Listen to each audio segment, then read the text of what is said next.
Isang sunog ang sumiklab sa isang residential area sa Quezon City.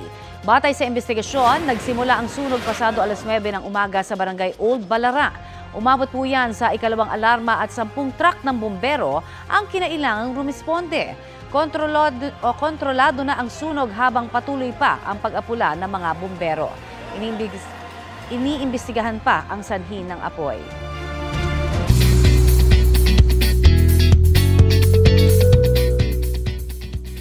More tawa, more saya ngayong 2025 sa Kapuso Network. More tawa, more saya!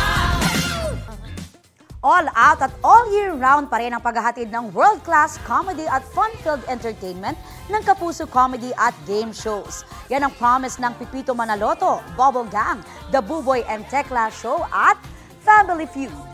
Na-experience na yan ng mga dumalo kahapon sa More Tawa, More Saya Mall Tour sa Quezon City. Kilig at energetic performances ang ipinakita ng cast ng Pipito Manaloto at Bubble Gang. May pa-live T-Bats session din ang duo na sina Bubay at Tekla. Present din at nakipagkulitan si Your Honor podcast host Tuesday Vargas. Isa pang mainit-init na balita, binigyan ni Pangulong Bongbong Marcos ng executive clemency si dating Iloilo City Mayor Jed Mabilog. Kinumpirma ito ni Executive Secretary Lucas Bersamin. Ito raw ay dahil sa naging commitment sa good governance at natanggap na iba't ibang parangal at pagkilala ng Iloilo City sa ilalim ng pamumuno ni Mabilog. Ang executive clemency na ginawad kay Mabilog ay kaugnay sa administrative case na isinampa kay Mabilog. Noong nakarang Setyembre na magbalik bansa si Mabilog at nagpiyansa sa kasong graft na isinampa ng Ombudsman. Kaugnay ito sa umunoy pakikialam ni Mabilog sa pagbibigay ng government contract para sa towing services. Tumistigo rin si Mabilog sa mga pagdinig ng Kamara at Senado noong nakaraang taon laban sa kampanya kontra droga ng Administrasyong Duterte. Kabilang si Mabilog sa mga inakusahang narco-politician noong Administrasyong Duterte. Itinanggi ni Mabilog ang paratang na ito.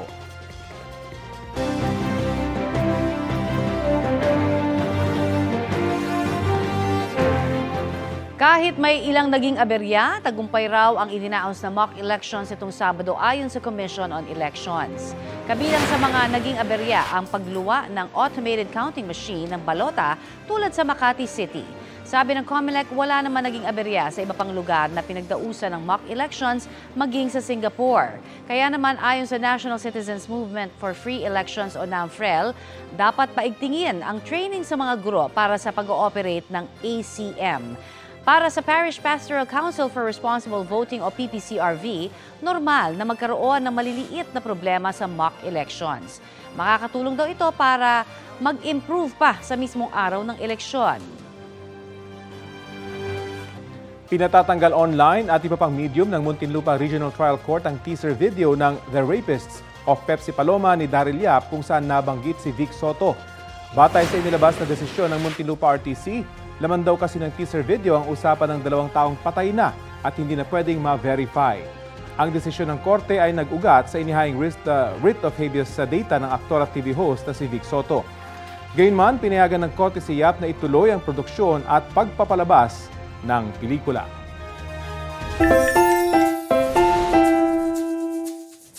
Stopover muna tayo sa 13 Martira sa Cavite. Siyempre, meron tayong hatid na good vibes. Isang sasakyan na small but terrible ang size. Kapit na mga kapuso dahil may cuteness na aarangkada. Beep Beep! Presenting ang mini jeep. Hindi na raw aabuti ng siyam-siyam sa pagsakay dahil 7 pasahero lang babiyahe na. Wala nang makikisuyo ng bayad ha. Bukod kasi sa abot kamay ng driver ang mga nasa backseat, hindi naman po yan pumapasada. Ayun, service lang daw yan ng pamilyang may-ari nito. Ang video halos 3 million na ang views. Aba, Trending! Pwede na yung pamalit sa mga tricycle. Oh.